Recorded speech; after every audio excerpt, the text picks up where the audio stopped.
What's up, guys? We're going to close out 2025 with a comparison between two very awesome calibers, the 8.6 Blackout and the 338 ARC. A little bit of backstory. While I was in prison, we could only get magazines in. It kind of sucks. You don't have access to like the internet, YouTube, anything like that. Well, anyways, in the hunt magazines, they were talking about the difference between 8.6 and 338 ARC, and they favored 338 ARC heavily. And I couldn't wait to get out here and take a look at it myself to see what's going on here. Why does everybody like the 338 ARC over the 8.6?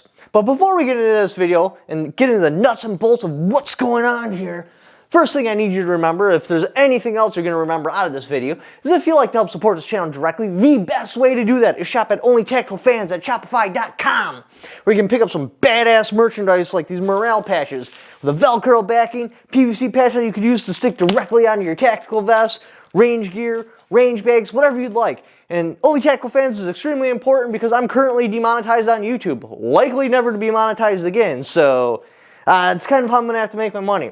Anyway, working on the site, trying to make it better. If you have any suggestions for the site, please let me know in the description, in the comments down below. Alright, so let's talk about the nuts and bolts of the cartridges. We're looking at the 8.6. It's a short and 6.5 Creedmoor case that fits in an AR-10 only platform. 308 bolt, 308 magazine. It takes a 1-3 twist. Now, the 308 bolt and 308 magazine is pretty awesome because the less you have to modify the rifle, the more adaptable it is. So I could go and like take a 308 from PSA and just swap a new barrel on there and switch over to this caliber. Very awesome. Now you have the 338 ARC. What that is a Grendel base case. Now Grendel's been around since a long time, so it's very established. Fits in an AR-15 Grendel bolt. So we got the Grendel magazine and the Grendel bolt, which is awesome. So all you're doing is you're taking a Grendel and you're throwing on a new barrel. It's a lighter, more comparable twist. It's a practical 1.8 twist. So it's not the 1.3, so you're not going to get the blender effect, but it is the 1.8. So by the late 2025, the 338 ARC is everywhere.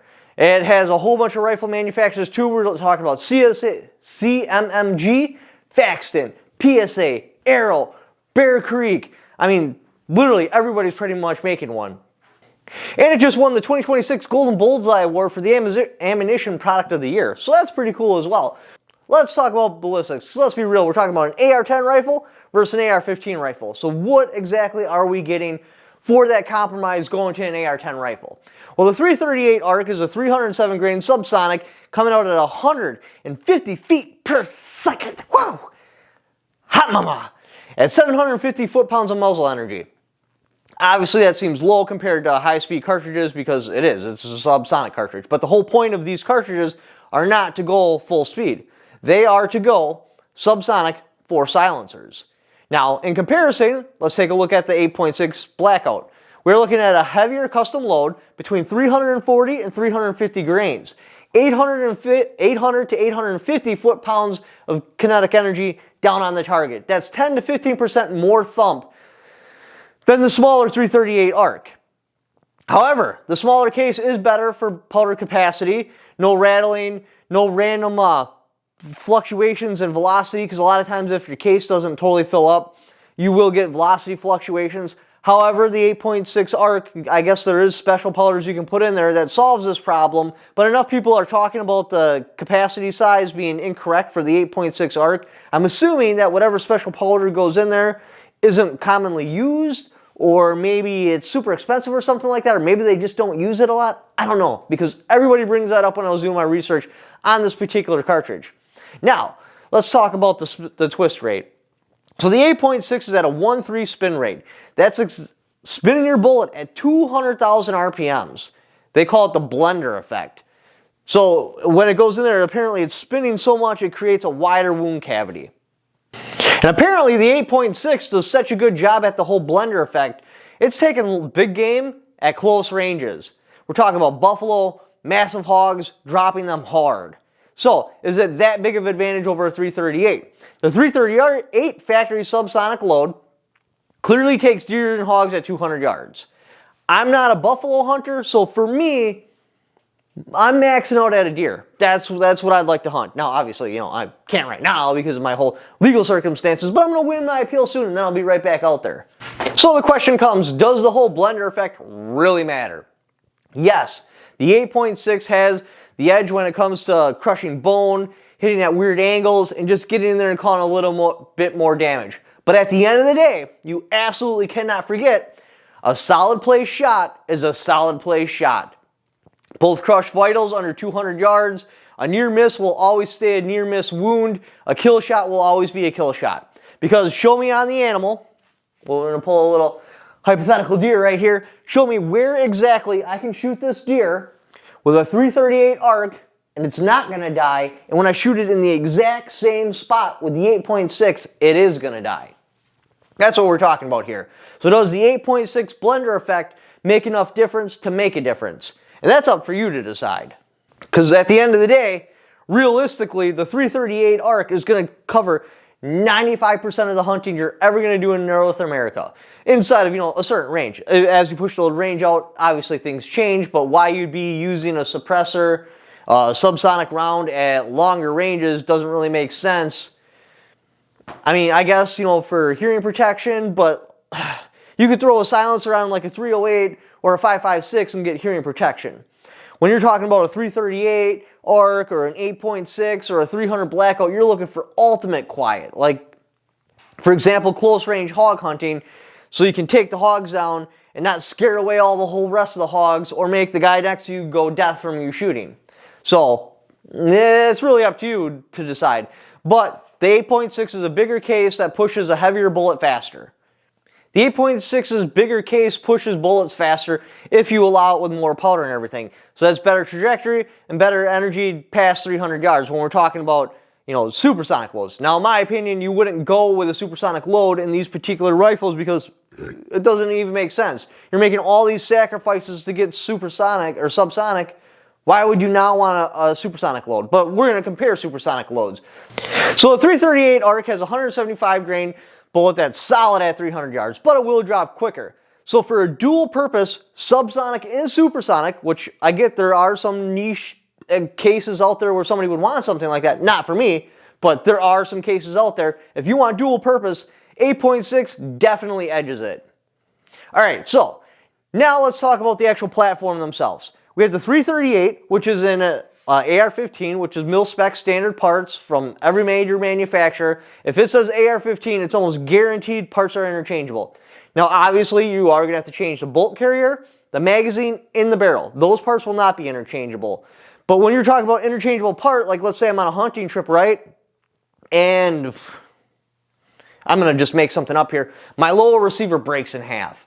I can go to a gun shop, get an AR-15 lower receiver, bam, pop it on, and I'm good to go. Now the 8.6 Blackout goes in an AR-10 magazine, or an AR-10 style platform, which is not standardized. There are some companies that'll swap parts, but generally speaking, across brands, you are not going to see part swapping. If it's an Armor Light, DPMS parts aren't going to work with it. Like I said, there are some cross, but generally speaking, each brand is proprietary. Knight's Armament, Armor Light, DPMS, PSA, so on and so forth. And you're picking a heavier package. The AR-10s are traditionally heavier than the AR-15. If I make the lightest AR-15 possible and the lightest AR-10 possible, the AR-15 is going to win. The only reason you would pick an AR-10 realistically in the real world is if you want kinetic energy on target an AR-15 can't deliver. For example, we're talking about like 243 versus 6, or you know what, forget that. Because I don't actually know, oh, it's 6mm arc, never mind. So 6mm arc versus 243. Obviously the 243 can put more energy on target. 6.5 Grendel versus 6.5 Creedmoor. Obviously 6.5 Creedmoor is going to ballistically outperform the 6.5 Grendel to a point to where it makes sense to go with the AR-10 platform. Now with the 338 arc and the 8.6 Blackout, you have to stay subsonic for this package to work as it's supposed to. Because that's what you're making here is a subsonic cartridge. So you're not looking for more ballistics, more this and that on target. They do a similar job. because you're still limited to 1,000 feet per second. So it doesn't matter how much powder you can put in the case, 1,000 feet per second is 1,000 feet per second.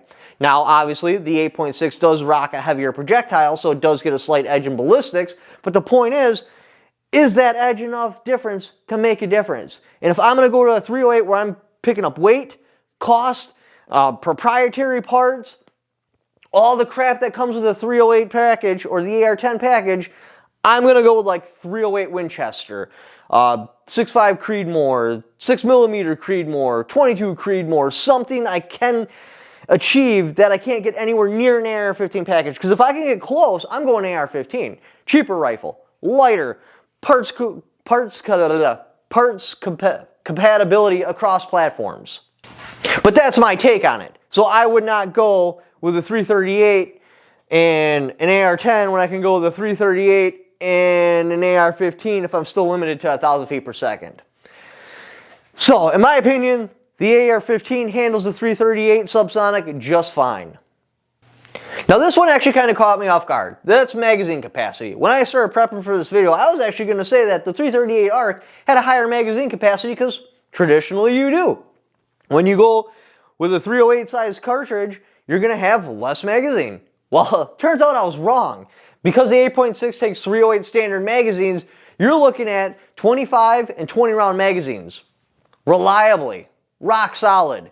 Now, with the 338, it's going to take a Grendel style magazine. And typically the Grendel is more of like a long range DMR type setup. So there really isn't high capacity magazines, so you're looking at 10, 20, and some 25 with some minor tweaks on it. So, oddly, the 8.6 actually favors magazine capacity. And like I said, that one caught me off guard. I didn't really expect that one.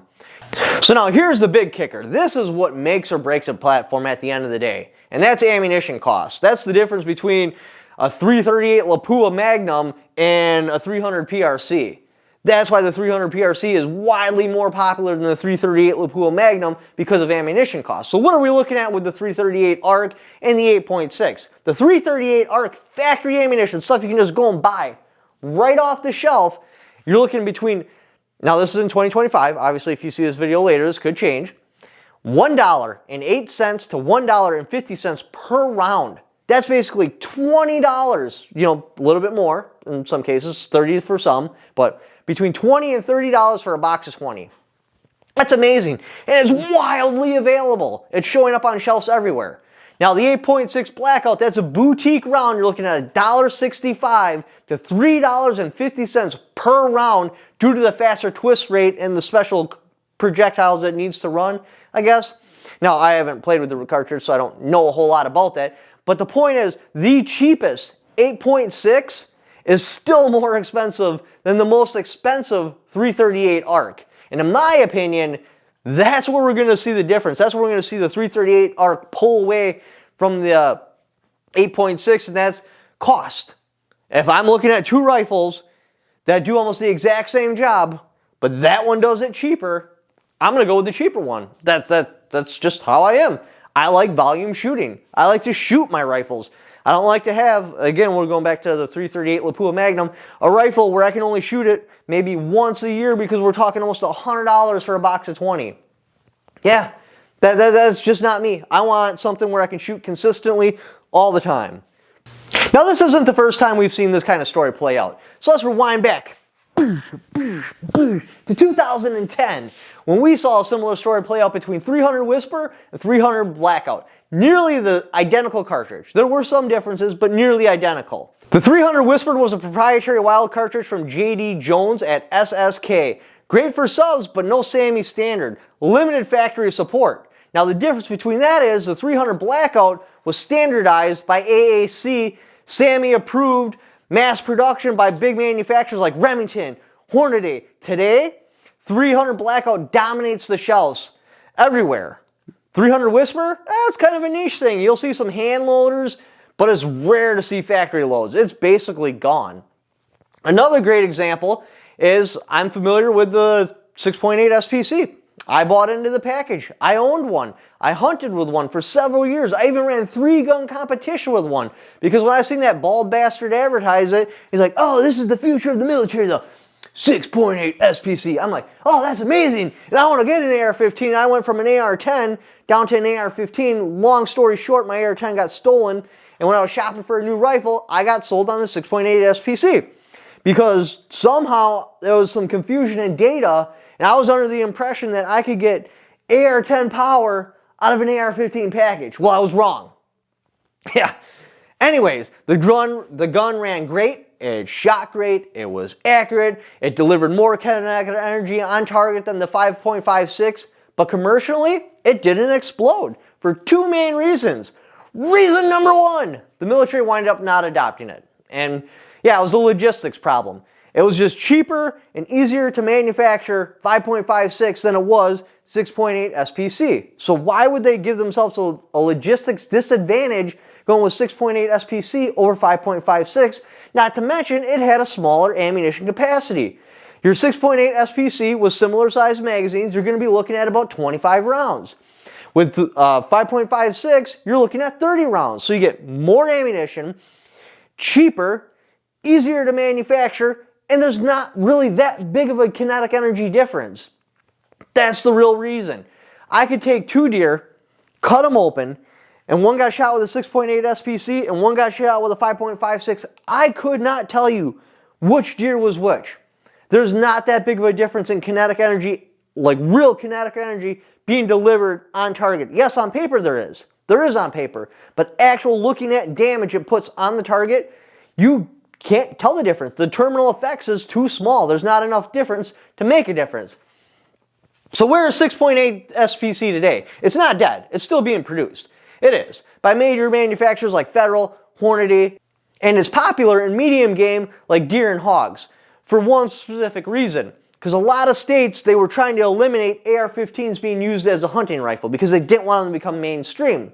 So a lot of the states earlier, back when the only cartridge an AR-15 was chambered in was 5.56 or 223, they would limit it and be like, all right, so for our state, you can't hunt with anything under a 224 or a 225 or a 226. But because the 6.8 is a 270 bullet, which is a .227, very few states had a limitation, there are some, that would encompass a .227. So therefore, the 6.8 can hunt as a normal AR-15 in a lot of states where a 5.56 can't.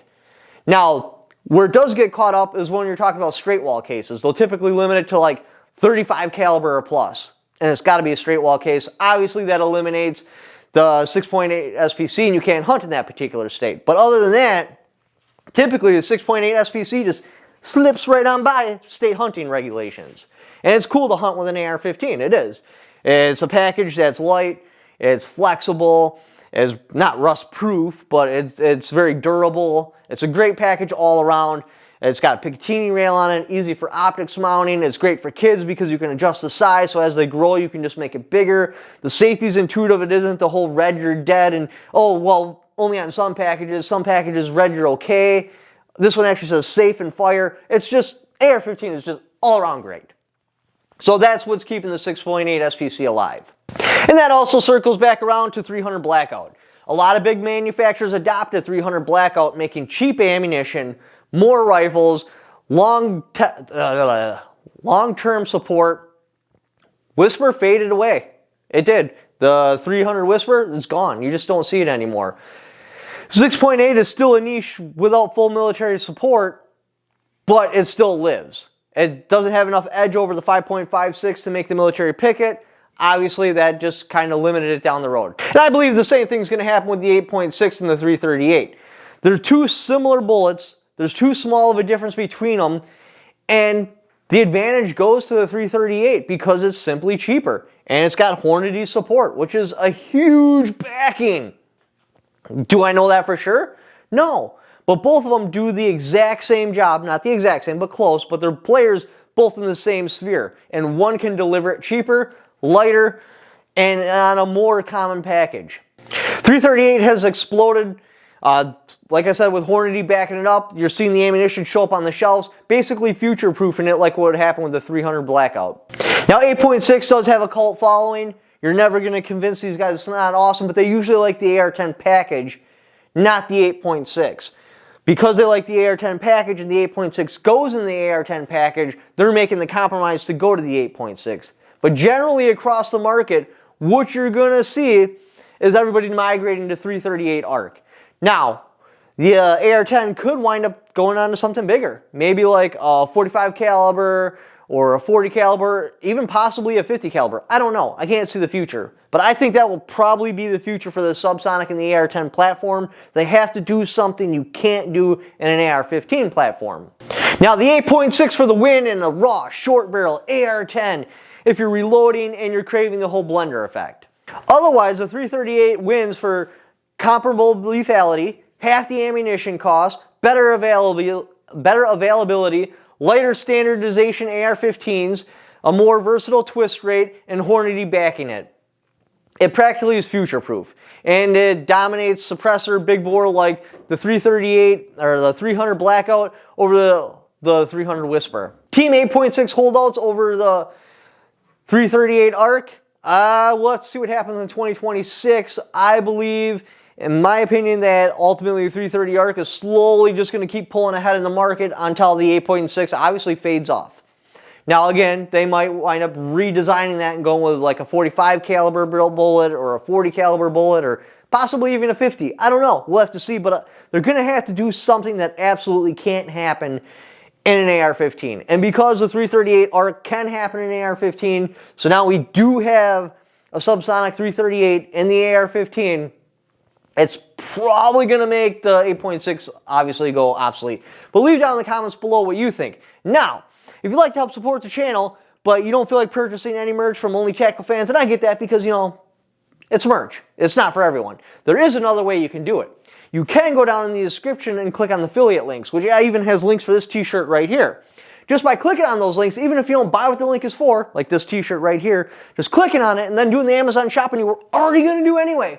I got a kickback for it because you came there off my channel. Thank you for watching. Don't forget to subscribe.